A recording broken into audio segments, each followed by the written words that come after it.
मनुष्य एकमेव प्राणी आहे जो माणसासारखा वागेल याची कोणीही खात्री देऊ शकत नाही. इतर कुठलाही प्राणी त्याच्या स्वभावाला बदलत नाही. हजारो वर्ष झाली गाय, बैल, कुत्रा, डुक्कर वर्तणुकीत काडीचाही फरक नाही. गायीने कधी म्हटलं नाही की वैरण खाऊन बोर झाले, मला एक 50 पुरणपोळ्या आणून द्या, नाही तर माझं आमरण उपोषण टोपी घालून. वर्षानुवर्ष आमरण उपोषण करतात टोपी घालून आणि ते नेते म्हणतात. कुठल्याही बैलाने म्हटलं नाही की डेक्कनवर एक मला 4 BHKचा फ्लॅट घेऊन द्या. तो त्याच्या गोठ्यात समाधानी आहे, शेणातही तो समाधानी आहे. माणसाला कशातही समाधान नाही. डुक्कर हा प्राणी घाणीत लोळण्यासाठीच जन्माला आलाय, तिथेच जन्मतो, तिथेच त्याची पिढ्या, त्याच्या सगळ्या पिढ्या तिथे. पण डुक्कर किती आनंदात असतं, मिळाले ते खातं. माणसाला मात्र शिकवल्याशिवाय काही येत नाही. मनावर नियंत्रण घातल्याशिवाय त्याची नियत बदलत नाही. हरणाचं पिल्लू आपापल्या जन्माला येतं, प्रेग्नन्सी टेस्ट लागत नाही, सोनोग्राफी लागत नाही. जन्माला आलं की लगेच उठून चालायला लागतं. हां, खाली उभं राहिलं, आम्ही नाही चाललं, असं हरणाची आई कधी गाणी गाताना तुम्हाला दिसत नाही. ते ताडकन उठून चालायला लागतं. आणि गवत दिसलं की बरोबर तोंड खूप असतं. कोण शिकवतं गवत तुझं अन्न आहे? तो आहे. जन्माला घालतो तो आहे. पण आम्ही अतिविद्वान ना. प्रेग्नन्सी टेस्ट पॉझिटिव्ह आल्या काळजी घे बरं का, असं आईचं विधान. आणि हे काय, आम्हाला पोरं झाली नाहीत का, हे सासूचं विधान. काय भानगड आहे? हां, 8 बाळणपणं केली आम्ही. हां, नखरे चाललेत नुसते. आई आणि सासू याच्या भानगडीमध्ये लेकीचं सगळं एकदम बरं झालं. कधी काळजी, कधी हे सगळं काम चालू झालं. पोटात दुखायला लागल्या हॉस्पिटलला फोन. डॉक्टर आहेत का, पेडियाट्रिशियन आलाय का, न्यूनॅटॉलॉजिस्ट आलाय का, सगळे आलेले असतील तर आम्ही ॲडमिट होणार. आणि काय हट्ट, मला सिझरच करायचं आहे, हा पण असतो हल्ली हट्ट बरं का. बाळंतपणाच्या कळा सोसायची सुद्धा आता क्षमता आणि इच्छा राहिलेली नाही. मूल तर पाहिजे, पण ठीक आहे, सिझर केल्याशिवाय आम्ही बाहेर येत नाही. बाहेर आलो, मुलगा झाला, आनंदी आनंद, पेढे वाटले, घरी आणलं. 4थ्याच दिवशी छान बसलंय, दुपट्यावर पडलंय आडवं. कुठे बघताय कळत नाही, काय नाकातून गळतंय कळत नाही, तोंडातून काय गळतंय कळत नाही. पण आई म्हणते, आई काय गोड दिसतंय. अरे कसं वागतंय तरी गोड दिसतंय म्हणते, याला म्हणायचं ममत्व. माझा मुलगा कसाही असू दे, तो लुळा असेल, लंगडा असेल, पांगळा असेल, शेंबडा असेल, मी त्याला घडवीन, हे ममत्व आहे. आणि हे ममत्वच आपल्या पोराची सगळी वैगुण्य झाकून टाकतं, दाखवत नाही लोकांना. 6 महिने आम्ही उताण्याचं पालथं व्हायला 6 महिने लागतात. याला आम्ही मेडिकल भाषेत माइलस्टोन्स असं म्हणतो. पालथा झाला लगेच ऑस्ट्रेलियात फोन, सोनू पालथा पडला बरं का. काय जग पालथं घातलं. सोनू रांगायला लागला. UK मध्ये फोन, सोनू रांगतोय, लगेच व्हिडिओ काढले इकडे तिकडे. अहो सोनू रांगतो त्याचं कौतुक आहे, उद्या मी तुमच्यासमोर रांगत गेले तर जोड्याने माराल की नाही मला. कधी सरपटावं, कधी रांगावं, कधी उभं राहावं, कधी सोडून पळावं. शाळेत घालतो आईबाप, पण कुणाच्या शेजारी बसावं हे कळत नाही पोराला. ते शिकवायला लागतं. शिक्षक आवडत नाही पोराला, पण शिक्षण चांगलं आहे. श्रेयस आणि प्रेयस सारखी भांडणं चालू असतात, पण अखेर कसं बसं शिकवून त्याला मोठं करतात. पुढे तो काय लावायचे ते दिवे लावतो, पण शिकवल्याशिवाय माणसाला येत नाही, हे सत्य आहे. आणि म्हणूनच मनावर संस्कार केले पाहिजेत. तरी श्रीहरी पाविजेतो स्वभावे. पहिल्या श्लोकात राघव आहे, दुसऱ्या श्लोकात हरी म्हणजे कृष्ण आहे. जो राम तोच कृष्ण हे तुकोबांनाही कळलं होतं आणि समर्थांनाही कळलं होतं. 2 संतांच्या मध्ये कधीही एकमेकांच्या मध्ये वितुष्ट नव्हतं. समर्थांनी कृष्णावर अनेक अभंग लिहिलेले, तुकोबांनी पण रामावर लिहिलेले. तुकाराम महाराज, मोरया गोसावी आणि समर्थ रामदास यांची चिंचवडच्या मोरया मंदिरामध्ये गाठ पडलेली आहे. 3 दिवस एकत्र राहिल्याचे पुरावे लेखी आहेत. समर्थ रामदास वारीबरोबर चालत पंढरपूरला गेले याची नोंद आहे. पंढरपूरच्या वारकरी संप्रदायाच्या मंदिरामध्ये समर्थांनी तुकोबांच्या अनुज्ञेने एक भला मोठा मारुती स्थापन केलेला आहे. तो अजूनही तिथे आहे आणि त्याच्या खाली तुकोबांचा अभंग आहे. शरण शरण हनुमंता तुझा आलो रामदूता, काय भक्तीच्या त्या वाटा मज दावाव्या सुभटा, शूर आणि वीर स्वामी काजी तुझ सादर. तुकाराम महाराज आणि समर्थांच्या मध्ये वितुष्ट नाहीये. वितुष्ट आत्ताचे जे त्यांचे तथाकथित अनुयायी आहेत त्यांच्यामध्ये वितुष्ट आहे आणि ते राजकारणासाठी आहे.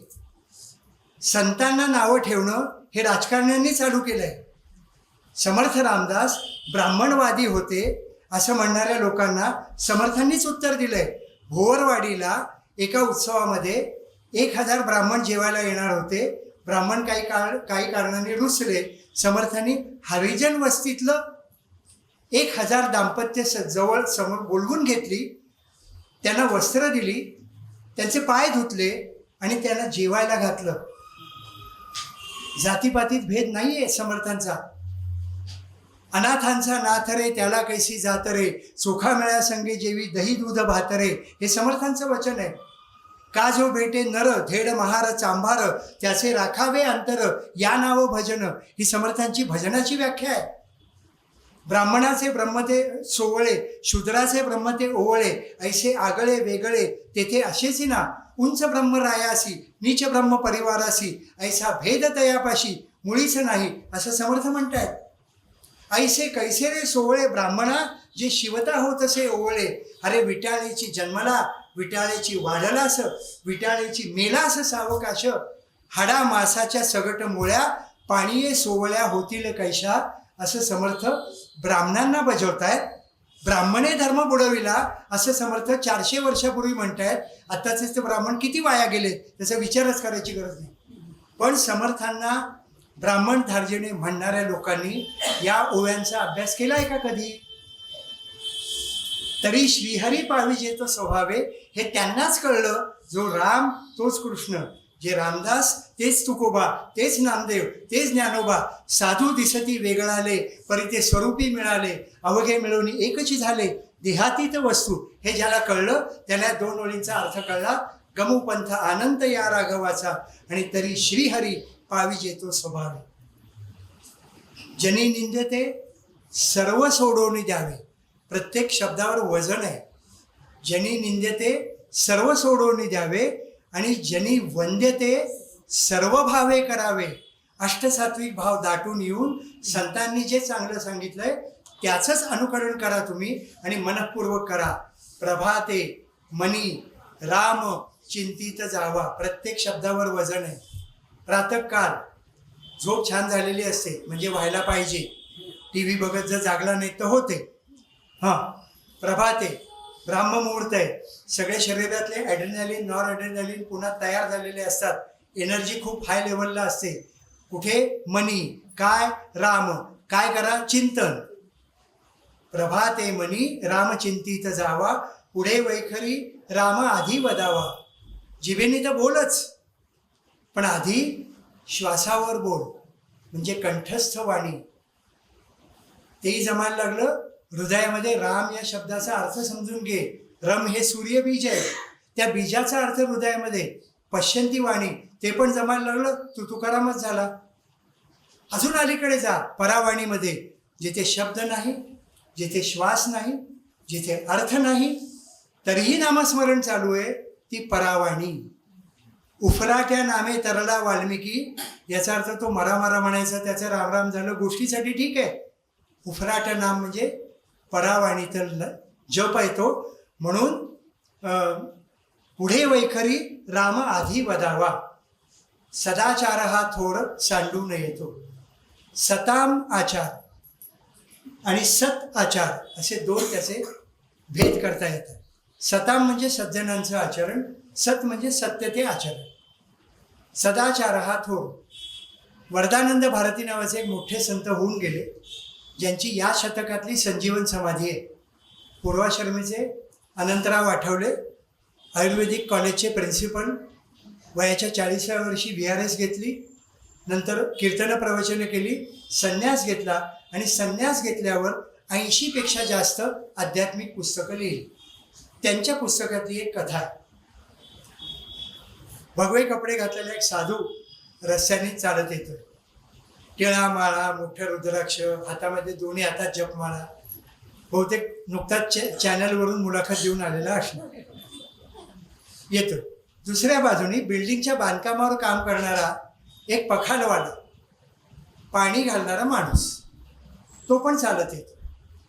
रस्त्याच्या मधोमध एक सोन्याचं मोठं नाणं पडलेलं आहे आणि त्याच्यावर गाडगिळांचा शिक्का असल्यामुळे ते खरं असण्याची बरीच शक्यता आहे. साधू महाराजांना जमिनीच्या खालचं धन आधी दिसतंय, तर रस्त्यात पडलेलं नाणं लांबूनच ओळखलं. 100 ग्रॅम नक्की म्हणतात. जिथे होता तिथून धावत सुद्धा धान धान धान धान धावत आला. त्या नाण्यावर एकदम उडी मारली आणि उभा राहिला. नाणं झाकलं पायाने, तक्ष.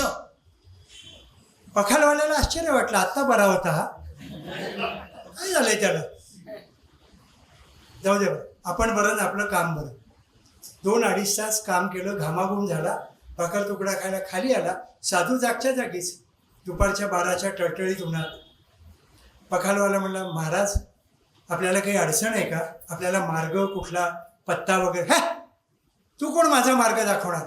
भगवंतांनी माझा मार्ग निश्चित केलाय. ठीक आहे, पण याच ठिकाणी आपली गाडी अडली आहे बराच वेळ, म्हणून विचारलं. साधू म्हणतो, इकडे माझ्या पायाखाली एक सोन्याचं नाणं आहे, 100 ग्रॅम तरी नक्की आहे. तू असा फाटका, तुला जर ते नाणं दिसलं तर ते उचलून घ्यायचा तुला मोह नाही का होणार? तेव्हा तुझ्या हातून सोन्याच्या चोरीचं पातक घडू नये म्हणून मी त्याच्यावर पाय देऊन उभा आहे. तू इथून निघून गेलास ना की मी माझ्या कामाला निघून जायला रिकामा. जगदंब जगदंब अशा काय माना उरल्या. मोठ्यांदा हसला पखालवाला. चिडला, काडे हसतोस तू? नाही, तुम्ही जे काय नाणं का मोहर म्हणताय ना, गेले 7 दिवस मी तिथं पडलेलं बघतोय. रस्त्यावर पडलेली दुसऱ्याची वस्तू आपण स्वतःसाठी उचलायची असते, हे ज्ञान आपल्याकडून कळलं म्हणलं. कोण सदाचरणी आहे, कोण साधू आहे, काही समजत, काही गरजच नाही. पखालवाला खरा साधू आहे आणि हा भंपक आहे. म्हणून सदाचरण तेच जे ज्ञानोबांनी सांगितलं, तुकोबांनी सांगितलं, नामदेवांनी सांगितलं, चोखोबांनी सांगितलं. त्यासाठी कुठलाही आधुनिक चमत्कार करणारा साधू संत आपण निवडायची गरज नाही. सदाचार हा थोर सांडू नये, तो कधीच सोडता कामा नये. आणि मग जनी तोची तो मानवी धन्य होतो. जो सदाचरण करतो तो आणि तोच धन्य होतो. मना वासना दुष्ट कामा नये रे, मना सर्वथा पापबुद्धी नको रे. जे मी शब्दावर जोर देतोय तसंच तुम्ही वाचलं पाहिजे. मना सर्वथा पापबुद्धी नको रे, मना धर्मता नीती सोडू नको रे, मना अंतरी सार विचार राहो. धर्म आणि नीती, नीती हा धर्माचा कायदा आहे. धर्मामध्ये कधीही घटना दुरुस्ती झालेली नाही. आधीपासून जे नीती नियम सांगितले तेच आहेत, ते कधीही सोडता कामा नयेत. आणि मनामध्ये चांगले विचार ठेवले पाहिजे. मना पाप संकल्प सोडवून द्यावा. पापाची कल्पना पहिल्यांदा मनात येते, मग बुद्धी दिशा देते पाप कसं करायचं ते. मनाला फक्त संकल्प आहे, बुद्धी सांगते की पाप कसं करायचं. 2 रुपये चोरायचे असू देत, नाही तर 2 लाख कोटी ढापायचे असू दे. मनात आल्याशिवाय बुद्धी काहीही करू शकत नाही. बुद्धीला माहिती असतं वाईट आहे, पण मनाच्या हट्टापायी ती सांगते की ही चोरी अशी कर. करू काही काही मन माझे ऐकत नाही, बुद्धी कराया पुण्य जाय, मन खेची आघड होई. पापाकडे खेचतं ते मन आहे. म्हणून समर्थ म्हणतात, मना पाप संकल्प सोडवून द्यावा. मुळाशी घाव घातलाय. मन राक्षस आहे, तो म्हणतं सोड, म्हणलं सोडलं, पुढे काय करू बोला. एक क्षण थांबत नाही, त्याला चळवळ आहे ते सारखं. समर्थ म्हणतात, सांगतो ना, मना सत्य संकल्प जीवी धरावा. सत्य संकल्प म्हणजे जगण्याची दिशा, जगण्याची प्रेरणा आणि त्या दिशेने वाटचाल. प्रत्येकाचा सत्य संकल्प हा वेगळा असतो. सैनिकाचा सत्य संकल्प प्राणांची बाजी लावून सीमेचं रक्षण. शिक्षकाचा सत्य संकल्प उत्तम विद्यार्थी घडवणं. गृहिणीचा सत्य संकल्प कुटुंबाचं संगोपन आणि मुलांचं संवर्धन. वकिलाचा सत्य संकल्प आरोपीला शिक्षा व्हायला पाहिजे. डॉक्टरचा सत्यसंकल्प कमीत कमी पैशात रोगी बरा व्हायला पाहिजे, असं घडतंच असा माझा दावा नाही आहे. पण सत्यसंकल्प काय असावे त्याची एक उदाहरणं सांगितली. कलियुगामध्ये माणसाचा सत्यसंकल्प आहे दान. धिया देयम भिया देयम श्रद्धया देयम अश्रद्धया देयम. लाज वाटून द्या, भीती वाटून द्या, संकोच म्हणून द्या, कॉम्पिटिशन म्हणून द्या, द्या. दानाने काय होतं, मी कफल्लक होतो, मी पुन्हा उद्या कमवायला पाहिजे. हां, मी दिलेल्या दानानं यांचं कल्याण झालं हे यांना सुद्धा कळता कामा नये. तर आणि तरच ते सात्विक दान आहे. मी ह्यांना दान देतोय हो असं लाऊडस्पीकरवरून सांगणं हे राजस दान आहे. आणि गरिबांसाठी साड्या वाटप, मिठाई वाटप, ट्रकभर साड्या, ट्रकभर मिठाईचे पुढे फेकतायत, लोक घेत आहेत, चिरडली जात आहेत, चेंगरली जात आहेत. त्याची लाज नाही, शरम नाही, फक्त मतं मागण्यासाठी करतात. याला म्हणायचं तामसदार. देणाऱ्याने देत जावे, घेणाऱ्याने घेत जावे, घेता घेता एक दिवस देणाऱ्याचे हात घ्यावे. याचा अर्थ दान करायची प्रवृत्ती घ्यावी आणि दान सातत्याने व्हायला पाहिजे. 3 वेळा खाता ना, वर्षातून सगळे सण समारंभ करता ना, मग गेल्या गणपतीला वर्गणी दिली होती, यंदा काय असं म्हणताना लाज वाटली पाहिजे. गणेशोत्सव आत्ताचे फार वाईट आहे, त्यांना वर्गणी द्या म्हणत नाही, पण निदान दासनवमी उत्सवासारखे मोठे मोठे उत्सव इतक्या मोठ्या प्रमाणात साजरे होत आहेत, तिथे आपली कंजूशी नाही कामा. धनानी भूमौ पशवश्य गोष्ठे भार्या गृहद्वारी जनस्मशाने देहश्चितायाम परलोक मार्गे कर्मानुगो गच्छति जीव एका. मृत्यू पावल्यावर काय घडतं, धन जमिनीवर, आत्ताच्या भाषेत बँकेत, अजून अतिशहाणे असेल तर क्रिप्टो करन्सीमध्ये, पण पडूनच राहतं. धनानी भूमौ. माझ्या 10,000 गायी आहेत, गोठ्यात हांबरतात. बायको दरवाजापर्यंतच टाटा बाय बाय करायला येते. पोचवायला आले लोक स्मशानापर्यंतच येतात. कधी एकदा कवटी फुटते ना आपण इराण्याच्या हॉटेलमध्ये जातोय, त्यांची वृत्ती. हां, जनस्मशाने देह चितेवर आहे, देहश्चितायाम परलोक मार्गे काय जातं पुढच्या जन्मासाठी, कर्मानुगो गच्छति जीव एका. या जन्मात केलेल्या कर्माची पुरसुंडी घेऊन जीव पुढच्या प्रवासाला जातो. समर्थ म्हणतात, येथील येथे अवघेची राहते, ऐसे तो प्रत्ययासे येते, कोण काय घेऊन जाते, सांगा नाका म्हणून आहे ते वाटून संपवावं. माझ्या पुढच्या 7 पिढ्यांचं कल्याण केले, मी त्याच्यावर नागोबा म्हणून बसलोय. मूर्ख आहेस तू, कंजूस आहेस तू. आहे ते वाटून संपवा, समाजाचं कल्याण व्हायला पाहिजे. असे उत्सव जिथे होतात तिथे आपले देणगीचे हात सुटले पाहिजेत. कलियुगात माणसाचा संकल्प आहे दान, तोच सत्य संकल्प आहे. मना सत्य संकल्प जीवी धरावा, लाईफ टाईम मिशन. दान हे प्रत्येकाचं लाईफ टाईम मिशन ऐपतीप्रमाणे पाहिजे. एखाद्या हमालाने 50 रुपये दिले आणि करोडोपतीने 1 लाख दिले तर 1 लाखाची व्हॅल्यू 0 आहे. त्यांनी 1 कोटी द्यायला पाहिजे. ऐपतीप्रमाणे दान द्यायला पाहिजे, सातत्याने दान द्यायला पाहिजे. पुढे समर्थ म्हणतात, मना कल्पना ते नको विषयांची. विषय हा विषय फार इंटरेस्टिंग आहे, तो समजावून घेणं आवश्यक आहे.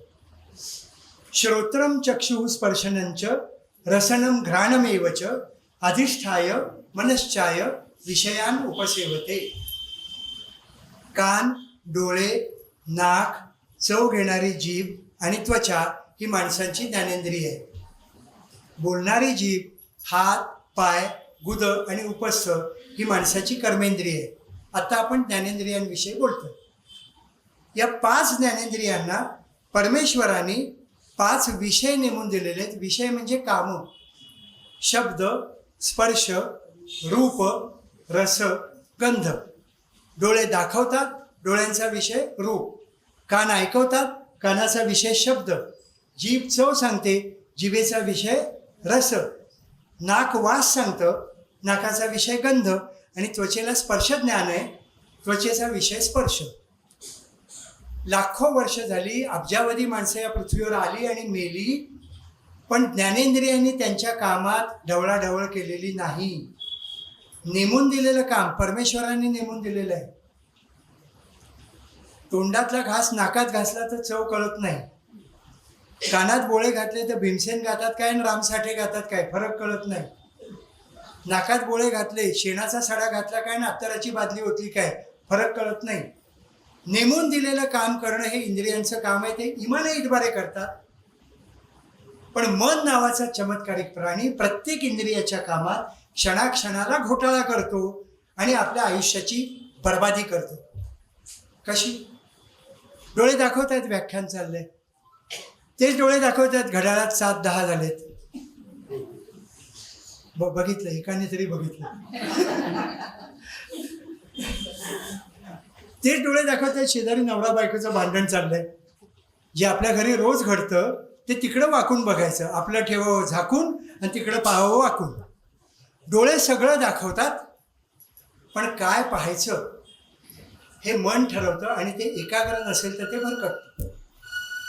जीभ सांगते गोड आहे, बुद्धी सांगते की त्याला जिलबी म्हणतात, तू खाऊ नकोस, तुला डायबिटीस आहे. मन म्हणतं आजच्या दिवस खातो. आणि गोंदवलेकर महाराजांचा प्रसाद आहे, त्यांनी काही शुगर वाढत नाही. ठरवून टाकलंय मनाने, 8 जिलब्या हाणल्याशिवाय मी उठणार नाही. चमत्कारिक आहे ते मन. बुद्धीला कळतंय तुला आजार आहे, जीभ सांगते तिखट आहे, जिभेचं काम संपलं. बुद्धी म्हणते तू खाऊ नको, त्याला मिरची म्हणतात, तू कालच सर्जनला दाखवून आलायस. पण मन म्हणतं मी खाणार. का रे भाऊ? एका माणसानं 10 मिनिटात 500 मिरच्या खाल्ल्या, गिनीज बुकवर तो झळकतोय. मी 550 मिरच्या खाल्ल्या की मी गिनीज बुकवर, आणि तो गिनीज बुकच्या बाहेर. हा पुन्हा मत्सर आहे. अरे पण म्हणा, ज्या माणसाने 10 मिनिटात 500 मिरच्या खाताना दाखवलं, त्याचं दुसऱ्या दिवशी सकाळचं काही प्रकरण कळलं का? त्याचा एखादा क्लोजअप दिसलं का कुठल्या चॅनलवर? तर मन कदाचित त्या भानगडीत पडलं नसतं. मुलगी म्हणते आईला, आई 1 नंबर इडली सांबार. थेट वैशालीसारखं झालंय. म्हणजे चांगला स्वयंपाक झाल्याची क्रायटेरिया काय? तर वैशाली हॉटेलसारखं इडली सांबार. 1 नंबर इडली सांबार. हो का, थँक्स बेटा, थँक्स. पण मुलगी हुशार असते, ती पहिली येते, त्यामुळे ठरतं आज हॉटेलमध्ये जेवायचं.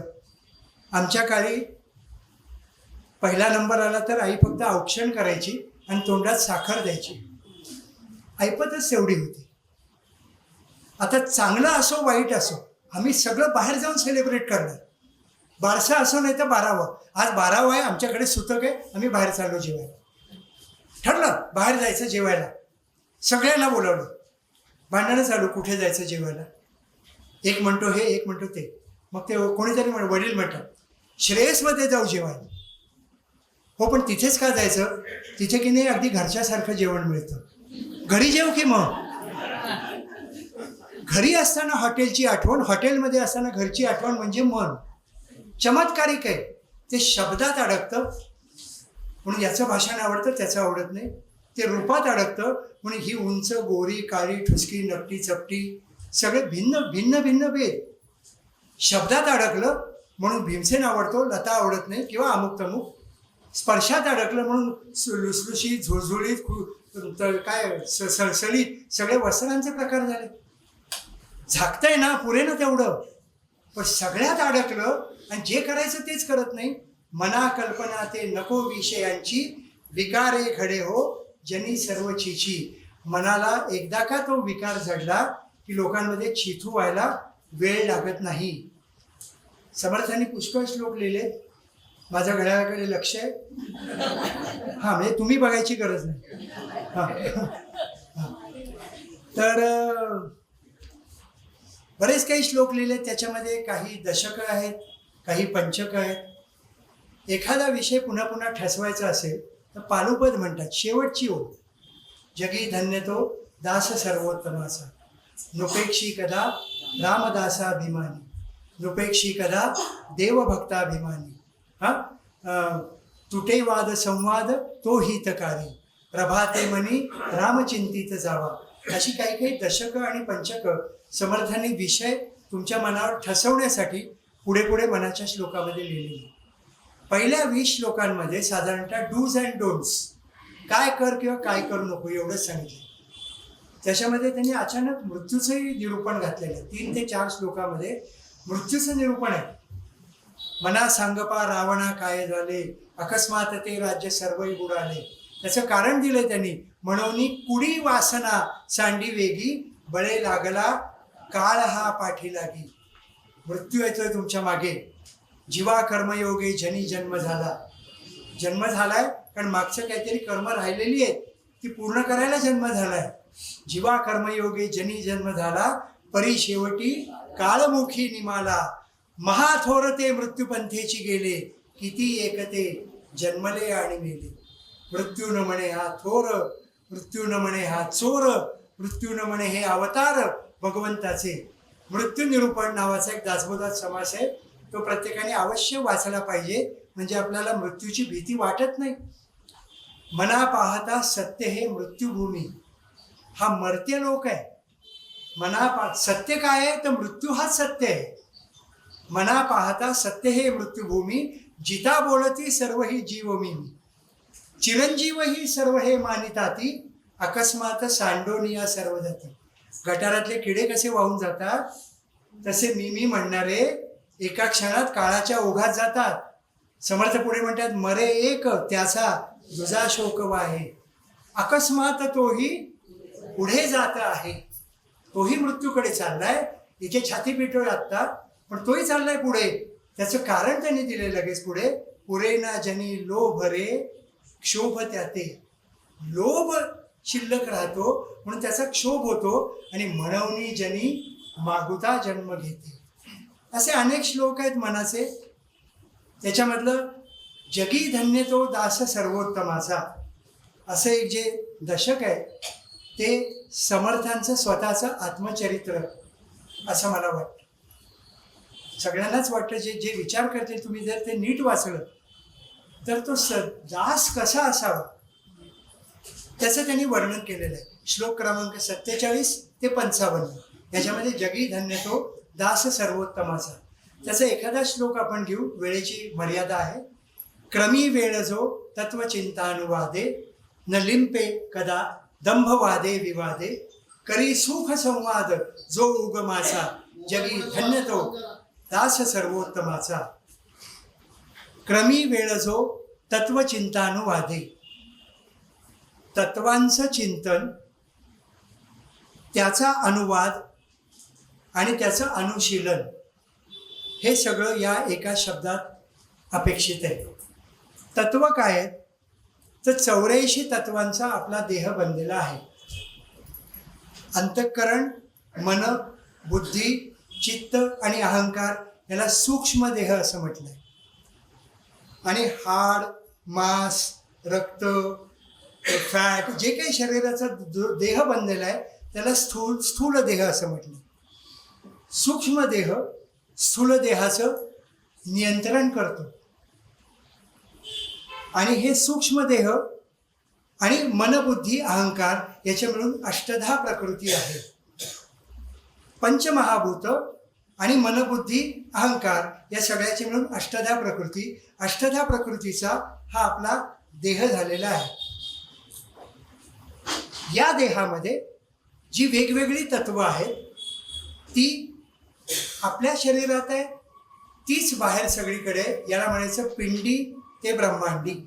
जे पिंडामध्ये आहे ते ब्रह्मांडामध्ये आहे. या भांड्यामधली जी पोकळी आहे त्याला म्हणायचं घटाकाश.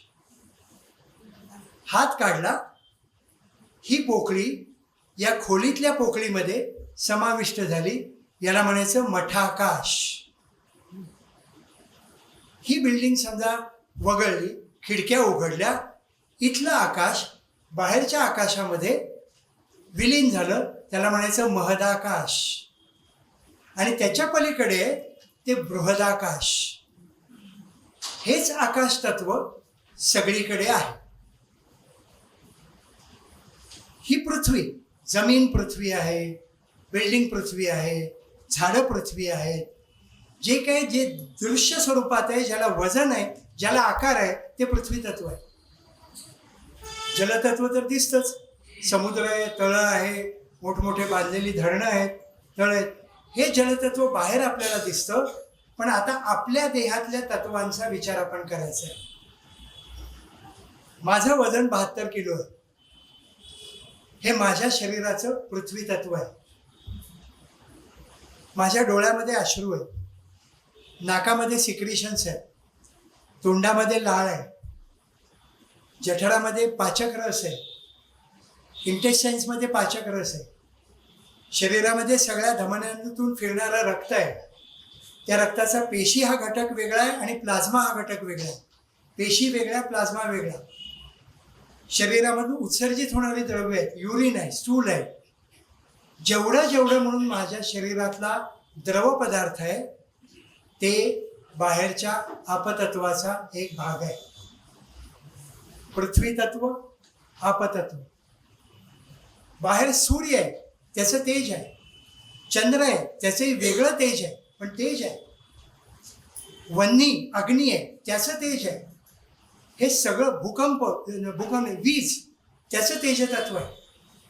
हे सगळं तेजतत्व माझ्या शरीरामध्ये उष्णतेच्या रूपामध्ये 37.5 डिग्रीज हे माझ्या शरीराचं टेम्परेचर आहे. बाहेर 0 डिग्री असो नाही तर 54 डिग्री असो, ते माझ्या शरीरातलं मेंटेन्ड टेम्परेचर आहे.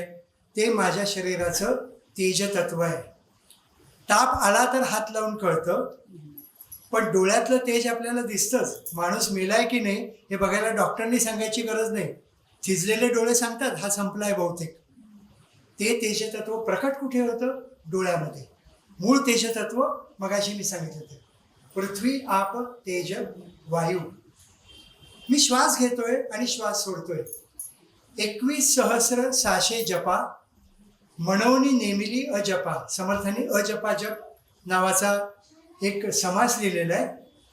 श्वासाबरोबर धरिता सो सांडिता हम, अखंड चाले सोहम सोहम.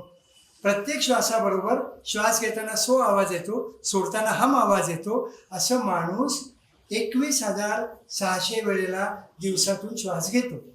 कॅल्क्युलेट केलेलं त्यांनी. आमचा मेडिकल रेस्पिरेटरी रेट 16 असतो. त्याचं गुणिले मिनिट्स, त्याला गुणिले तास, त्याला गुणिले 24. 21,600 जपा एवढा जप चालतो म्हणून तो अजपा. मी नाकातून श्वास घेतोय, तो वायू आहे. तो फुफ्फुसात जातोय. फुफ्फुसामध्ये पोकळ्या आहेत, त्याला वायुकोश म्हणतात. त्याच्यामध्ये तो वायू जातोय. त्याच्यामध्ये ऑक्सिजन आहे, नायट्रोजन आहे, थोडासा कार्बन आहे. त्या वायुकोशाच्या लेवलला तिथे रक्तवाहिनी आहे. त्या रक्तवाहिन्यांमध्ये तो ऑक्सिजन त्यातला फक्त शोषला जातो. रक्तवाहिन्यांमध्ये आपला वापरलेला कार्बन डायऑक्साईड आहे, तो त्या वायुकोशामध्ये टाकला जातो. ते ऑक्सिजन शरीरभर सगळीकडे फिरतं. कार्बन डायऑक्साईड आपल्या उच्छ्वासामार्फत बाहेर टाकला जातो. हा वायू आहे. प्रत्येक पेशीपर्यंत तो ऑक्सिजन पोचतो. प्रत्येक पेशी क्षणाक्षणाला ऑक्सिजन घेत असते. ऑक्सिजनशिवाय पेशी राहू शकत नाही, मनुष्यसुद्धा राहू शकत नाही. त्या लेवलला, कॅपिलरी लेवलला ऑस्मोसिस त्यांनी ती रक्तवाहिनी तिथपर्यंत पोचते आणि त्या पेशीला जीवदान देते.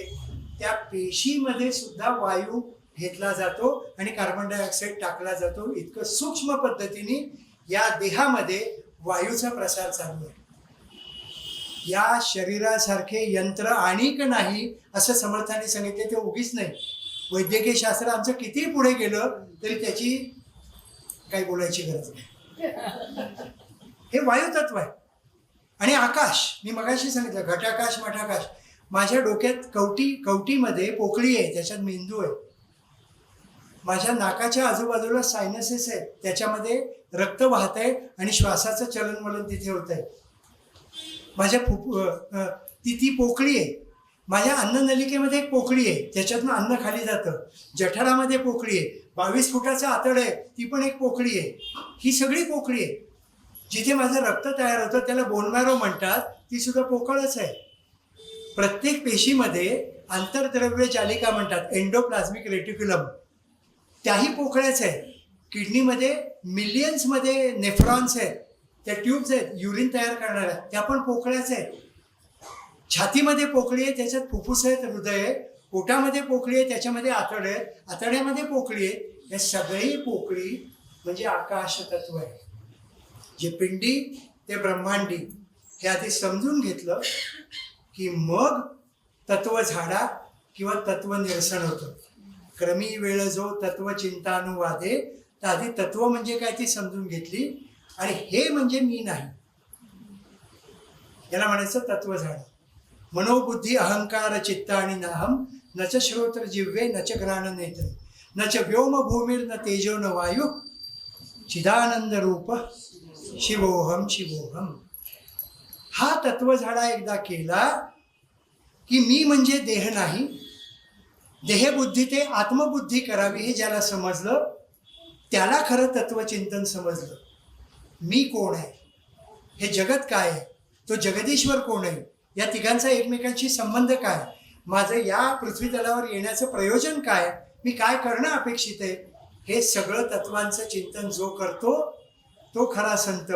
क्रमी वेळ जो, रिकामा वेळ तो फालतू गोष्टीत घालवत नाही, क्रमी वेळ जो तत्वचिंतानुवादे न लिंपे कदा दंभ वादे विवादे. पुढच्या ओळीत सांगून टाकले.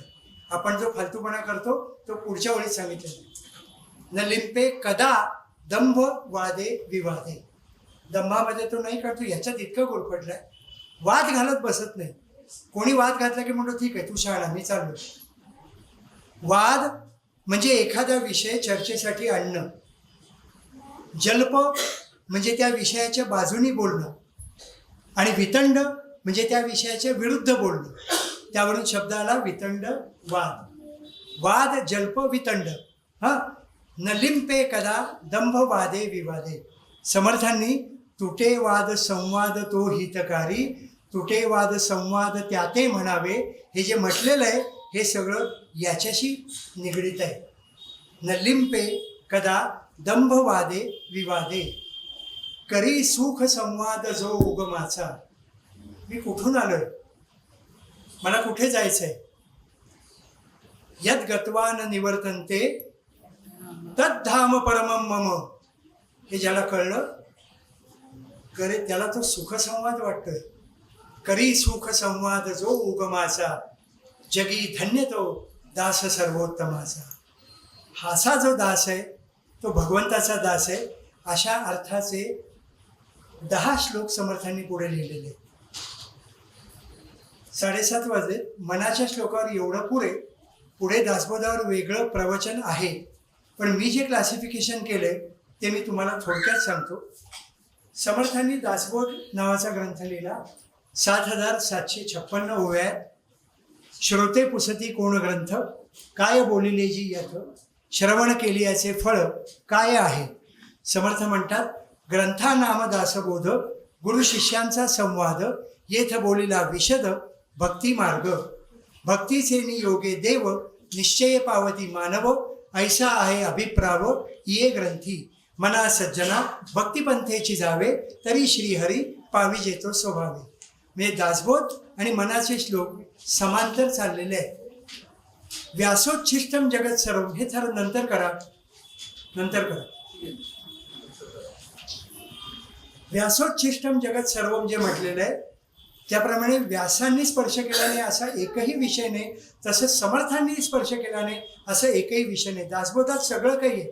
सामान्य माणसापासून, मूर्ख लक्षणांपासून, उत्तम पुरुष लक्षणापासून, सद्विद्या लक्षण, कुविद्या लक्षण, हस्ताक्षर कसं असावं, राजकारण कसं असावं, तुम्ही म्हणाल त्याच्यावर प्रचंड लिहिलेलं आहे.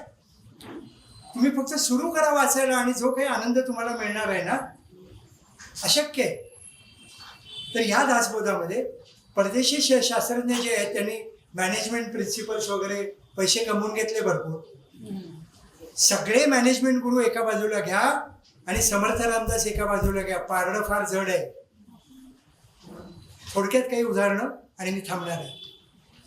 लीडर कसा असावा, नेता कसा असावा, ज्ञानी आणि उदास, समुदायाचा हव्यास, त्याने अखंड सावकाश, एकांत सेवावा.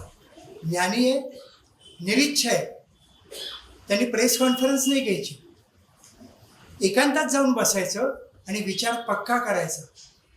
कुठला विचार पक्का करायचा? उत्कट भव्य तेची घ्यावे, मिळमिळीत अवघेची टाकावे, निस्पृहपणे विख्यात व्हावे भूमंडळी. विचार ठरला, पक्का झाला, इम्प्लिमेंट झाला, काम सुरू झालं पण निम्मे लोक रजेवर गेले. जो दुसऱ्यावरी विसंबला त्याचा कार्यभाग बुडाला, जो स्वये कष्ट त्याची गेला तोची भला. रेखा तितुकी पुसवली जाते ऐसे तो प्रत्यय असे येते. म्हणजे हाताचं भविष्य ही रेखा आहे ती पुसून जाते, पण तुमच्या कष्टांनी ती रेखा तुम्हाला घडवायची आहे. समर्थ म्हणतायत ही इज द महंते महंत करावे, युक्तिबुद्धीने भारावे, भारोनी विखरावे, देशोदेशी. तो लीडर आहे, त्यांनी आपल्यासारखा नेता संपायच्यात निर्माण केला पाहिजे. He is the best leader who creates another one before he retires. Dasbodh म्हणजे माणसे घडवणारा कारखाना आहे, असं महात्मा गांधींचं वाक्य आहे. Communication skills. कठीण शब्दे वाईट वाटते हे तो प्रत्यय असे येते. कठीण बोलावे ते काय निमित्ते. जगामध्ये जगमित्र जिव्हेपाशी आहे सूत्र. तुम्ही गोड बोललात सगळं तुमचं काम होणार. राखावी बहुतांची अंतरे, भाग्य येते तदनंतरे. दुःख सांगता दुःख जाते, त्याचे दुःख हळू होते, मग ते सवेची धरिते मैत्र भाव. जितुके काही आपणासी ठावे, तितुके हळूहळू शिकवावे. शहाणे करून सोडावे बहुत जन, मुलाच्या चालीने वागावे. ट्रेनिंग माझी विद्वत्ता दाखवण्यासाठी नाहीये, त्याला शिकवायचंय. मुलाच्या चालीने वागावे, मुलाच्या मनोगते बोलावे, तैसे जनास शिकवावे हळूहळू. ऑर्गनायझेशन स्किल्सबद्दल काय म्हणतात? लोक बहुत शोधावे, इंटरव्ह्यू पुष्कळ घ्या, त्यांचे अधिकार जाणावे, त्यांची लायकी समजून घ्या, जाण जाणवणी धरावे, जवळी दुरी. माझा मेवणा जनरल मॅनेजर की कंपनी बुडलीच समजा. जाण जाणवणी धरावे, जवळी दुरी. अधिकार पाहोन काम सांगणे, साक्षेप पाहोन विश्वास धरणे, आपला मगज राखणे काहीतरी. दुर्जन प्राणी ओळखावे. युनियन लीडर्स पहिले ओळखले पाहिजे. जेवढा मोठा कारखाना तेवढे नालायक युनियन लीडर्स. दुर्जन प्राणी ओळखावे, परी ते प्रगट न करावे. सज्जना परिस आळवावे, महत्व देवोनी. चोर भांडारी करावा. हे जरा आपल्याला अवघड वाटतंय. चोरी करताना सापडलं तर आपण पहिल्यांदा हाकलून देतो. समर्थ म्हणते त्याला किल्ल्या द्या भांडार लोकांच्या. चोर भांडारी करावा, घसरताची सांभाळावा, गोवा मूर्खपणाचा काढावा हळूहळू. तुम्ही विचार करा, चोरी करायला जास्त इंटेलेक्च्युअल कपॅसिटी लागते, चोरी करायला जास्त धारिष्ट्य लागतं. कारकुनीला काही लागत नाही. शत्रू पळत आला तर कारकून पहिला घरी पळून जाईल, पण चोर त्याच्याशी लढेल. देशासाठी लढायचं आहे, शत्रूची कागदपत्र आपल्याला हस्तगत करायची, हे चोरच करू शकतो. म्हणून चोर भांडारी करावा. ग्रामण्य वर्मी सापडावे, रगडूनी पीठेची करावे, करुणी मागुती सावरावे, बुडवू नये. Planning commission. काही गलबला काही निवळ, ऐसा कंठित जावा काळ, येणेकरिता आपणास फावे विश्रांती आणि वेळ. परणाळी पाहोन उचले, जीवसृष्टी विवेके चाले, आणि पुरुष होऊनी भ्रमले या काय म्हणावे. पानावरची आळी एका पानावरून दुसऱ्या पानावर जाताना निम्मी पावलं तिकडे टाकते, मग मागचं बूड उचलते. जीवसृष्टी विवेके चाले, आणि मनुष्य आहात तुम्ही आणि तरी भ्रमलात, काय म्हणावं. या कारणे मुख्य मुख्य तयासी करावे सख्य, येणेकरिता असंख्य बाजारे मिळती. कोणे एके ग्रामी अथवा नगरी, राहणे आहे आपणासी, न भेटता तेथल्या प्रभूसी सौख्य कैसे. गावाच्या पाटलाला आधी भेटा, त्याच्याशी मैत्री करा, अख्खा गाव तुमच्या कार्याला पाठीमागे येणार आहे. Motivation skills. बहुत लोक मिळवावे, एक विचारे भरवावे, कष्ट करोनी घसरावे म्लेच्छावरी. शत्रूशी आपल्याला लढाई करायची, त्याचं गमक समर्थ सांगतात. सेविंग, बचत.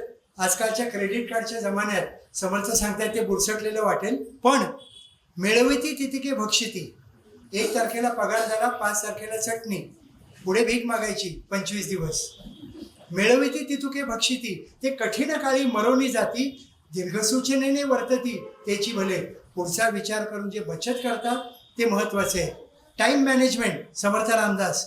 ऐक सदैवपणाचे लक्षण, रिकामा जाऊ नेदी एक क्षण.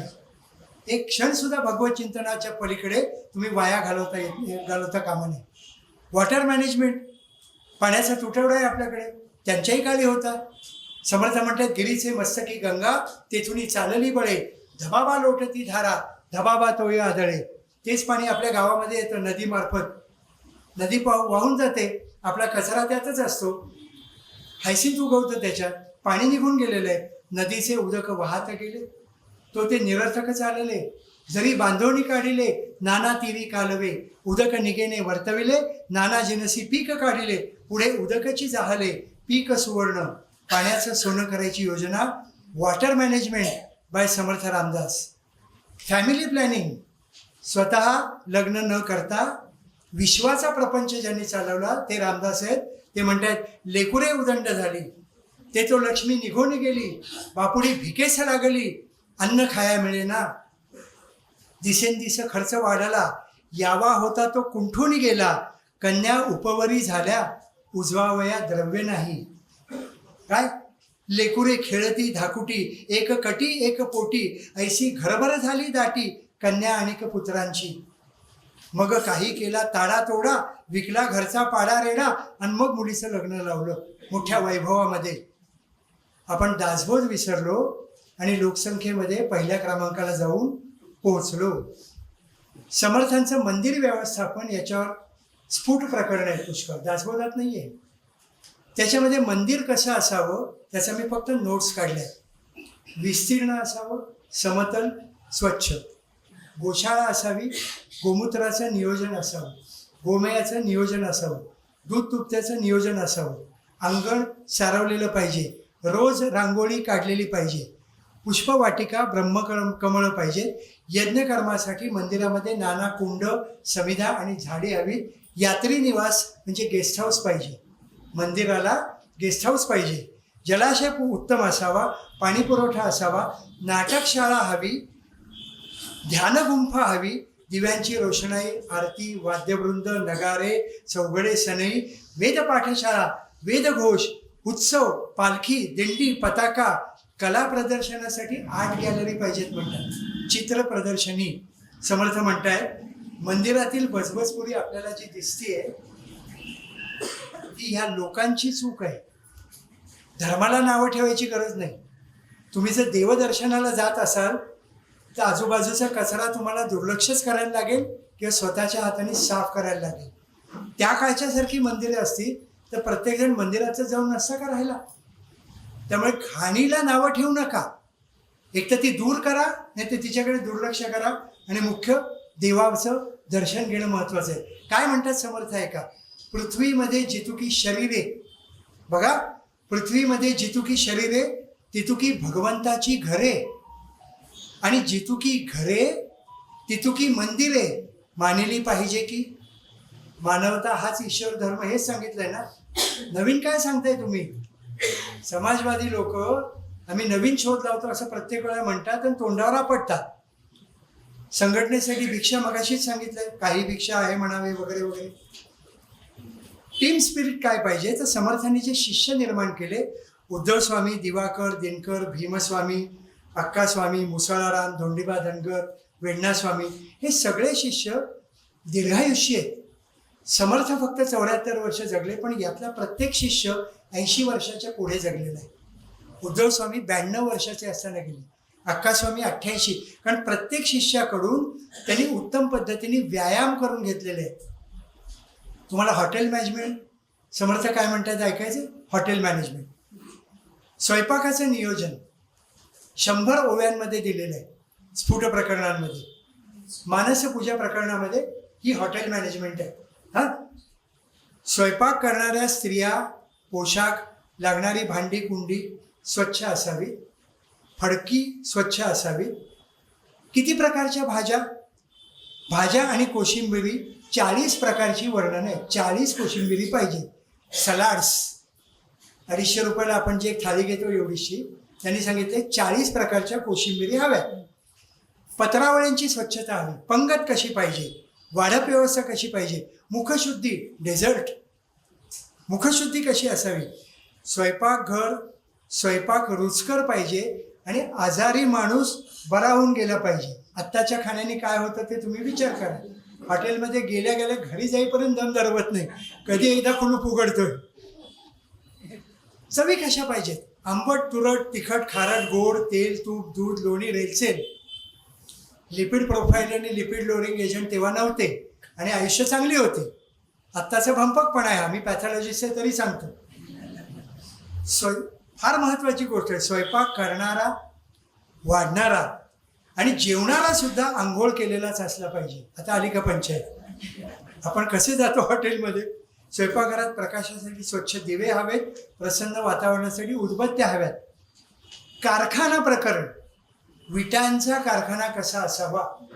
समर्थ काय म्हणतात ऐका. आता ऐका इटांचा प्रसंग, त्याची लांबी रुंदी यथासांग, चौक नेमस्त व्यंग असोची नाही. ईट लांबी नव तसू, तसू म्हणजे बोटाचं एक पेर, तसू म्हणजे बोटाचं एक पेर. विटेची लांबी 9 तसू पाहिजे. ईट लांबी 9 तसू आणि रुंदी 7 तसू, उंची जाणीजे 1.5 तसू, पाटी पोटी नेमस्त. हां, खाली वरट वरी खळगा, ते ईट कामा नये. कंडेम करायचा माल आहे. धारे कोणे पाशी दगा कामा नये, म्हणजे बॉर्डर सुद्धा क्लिअर कट पाहिजे. विटांच्यासाठी काय काय पाहिजे? राख, कोंडा आणि दाणा हा हलका असावा. कालवलेला चिखल अति घट्ट किंवा अति पातळ नको. भाजण्यासाठीचं सरपण ओलं नको, काटक्या ओंडके नको. जमीन समतल असावी. कामगारांना बसू देऊ नये समर्थ म्हणतात. अंगावर वसावसा ओरडू नये असं पण म्हणतात. म्हातारी आणि लहान मुलं कामाला नेमू नका, काम नीट होत नाही. हिशोब नीट राखा समर्थ म्हणतात. झिजलेली नाणी पगार न कुरकुरता बदलून द्यावे. RBI कहता है जानकार बनो. समर्थ आधीच RBI होते. काही कामगार अनुसूचित जाती जमातीतले असावेत, त्यांचे संसार उभे राहतील. किती व्यापक दृष्टीत आहे. सिक्रेसी, गुप्तता, आपल्या देशात सुद्धा आणि शत्रूशी वागताना सुद्धा. काठीने काठी झाडावी परंतु कलोची न द्यावी. कळकटेपणाची पदवी असू द्यावी. हा काय करणार? यांनी स्फोट केला, शक्यच नाही. कळकटेपणाची पदवी असू द्यावी. करणे असलेला अपाये बोलोनी दाखवू नये. परस्परे प्रत्यय प्रचितीस आणावा. 11 11 बहु 11 काय 11 कळीची ना. गुप्त ते गुप्त राखावे आनंद वनभुवनी. समर्थ पुढे म्हणतात, इशारतीचे बोलू नये, बोलायचे ते लिहो नये, लिहायचे ते सांगू नये. काही केल्या. गुप्तता हा राजकारणाचा गाभा होता. कागदपत्र सापडत नाही तर बोंब मारणारे जे मूर्ख आहेत जातीयवादी, त्यांना कळलं पाहिजे की कागदपत्र ही गुप्तच होती. जैसास ते तैसा जेव्हा भेटे, तेव्हा मज्जा लसी थाटे. इतुके होते तरी धनी कोठे, दृष्टीस न पडे. विजापूरचा सरदार आला आहे, हे पत्र समर्थांनी शिरवळच्या पलीकडच्या मठातून बाजी गोसावीकडून लिहून रायगडावर पाठवलं होतं. आणि आधी अफजल खान आल्याची नोंद आध्यात्मिक अभंग आहे 4 कडव्यांचा. त्याच्यातली पहिली ओळ घेतली तर विजापूरचा सरदार आलेला आहे, नीट काम करा, असं त्याची. हे गुप्ततेचं. राजकारण्यांविषयी काय म्हणतात पुढे, अख्खा विषय राजकारणावर कोणीतरी बोलणार आहेच, मी फक्त काही मुखडे त्याचे घेतो. मुख्य हरिकथा निरूपण. राजा हा धार्मिकच पाहिजे, नो ऑप्शन. मुख्य हरिकथा निरूपण. दुसरे ते राजकारण. तिसरे ते सावधपण सर्व विषयी. चौथा अत्यंत साक्षेप, फेडावे नाना आक्षेप. अन्याय थोर अथवा अल्प, क्षमा करीत जावे. धुरेने युद्धास जाणे. मेजर जनरल युद्धावर फ्रंटेजला गेला, मारला जाईल ना. धुरेने युद्धास जाणे ऐसी नव्हे की राजकारणे. आठवा, वेडात मराठे वीर दौडले सात. शौर्य होतं, धैर्य होतं, निष्ठा होती, पण नियोजन नव्हतं. साथीच्या साथी मारले गेले ना भुक्कड मुसलमानाकडून. धुरेने युद्धास जाणे ऐसी नव्हे की राजकारणे. धुराच करून सोडणे कित्येक लोक. माझ्यासारखे अनेक सेनापती मी निर्माण करीन. गनिमांच्या देखता फौजा, रणशूरांच्या फुरफुरती भुजा. ऐसा पाहिजे की राजा, कै पक्षी परमार्थी. धटासी आणावा धट, उद्धटासी उद्धट. खटनटासी खटनट. अगत्य करी युद्ध करावे खणखणाटे. सीमा सांडोनी. युद्ध शत्रूच्या प्रदेशातच व्हायला पाहिजे. कारगिल आठवा, नुकसान आपलं झालं, उरी आठवा, मग आपण केलेले सर्जिकल स्ट्राईक किंवा ते आठवा, युद्ध करावे खणखणाटे सीमा सांडोनी. समर्थ फार महत्वाची गोष्ट सांगतायत जी आजच्या काळात सुद्धा लागू आहे. देशद्रोही तितुके कुत्ते मारोनी घालावे परते, देवदास पावती फत्ते यदर्थी संदेह नाही. भारत तेरे तुकडे होगे हजार, ही भंपक पिलावळ नष्ट केली पाहिजे. देव मस्तकी धरावा, अवघा हलकल्लोळ करावा, मुलुख बडवावा की बुडवावा. धर्मसंस्थापनेसाठी धर्मासाठी मरावे, मरोनी अवघ्यासी मारावे. मारिता मारिता घ्यावे राज्य आपुले. समर्थ पुढे म्हणतात शिवरायाचे आठवावे रूप. हे सगळे गुण ज्याच्यात आहेत तो माझा राजा आहे. शिवरायाचे आठवावे रूप, शिवरायाचा आठवावा प्रताप, शिवरायाचा आठवावा साक्षेप. भूमंडळी शिवरायाचे कैसे बोलणे, शिवरायाचे कैसे चालणे, शिवरायाचे सलगी देणे कैसे असे. या भूमंडळाचे ठाई धर्मरक्षी ऐसा नाही. महाराष्ट्र धर्म राहिला काही, तुम्हा कारणे मराठा तितुका मिळवावा. अवघा महाराष्ट्र धर्म वाढवावा. हे समर्थांचं वचन आहे. यातला मराठा हा शब्द जातीयवादी नाही. महाराष्ट्रात राहतो तो मराठी, कुठल्याही धर्माचा असो, कुठल्याही पंथाचा असो, तो मराठीच आहे. एकच अट आहे, त्यांनी जय हिंद म्हणायला पाहिजे, जय महाराष्ट्र म्हणलं पाहिजे, आणि मुख्य म्हणजे वंदे मातरम सुद्धा म्हटलंच पाहिजे. धन्यवाद. जय जय रघुवीर समर्थ.